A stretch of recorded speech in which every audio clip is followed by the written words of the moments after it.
मु रणपुर विधानसभा क्षेत्र विधायक रूपे निर्वाचित होती भारतीय जनता पार्टी तरफ एवं आमर आगामी दिन में 18 और 19 तारीख से शपथ ग्रहण होती विषय मो पाखे अच्छी आम समस्ते विधायक हिसाब से शपथ नबू से प्रोटेम स्पीकर निजुक्ति हो सारी मु स्वागत करुच्ची आम समस्त तरफ भी स्वागत करुच्ची विधायक मानकर शपथ ग्रहण पर आगामी कार्यक्रम जहाँ कथा है।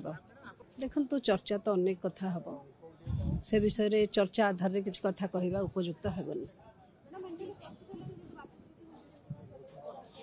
इफ बटर स्थान राजनीति रे नहीं प्रत्यक्ष कथार स्पष्ट कथार ही किसी कथा चिंता करा जाई पारे। आशा थिला लोकंकर सेवा करिबा रणपुरवासी सेवा करिबा एवं विधानसभा रे निर्वाचित हबा।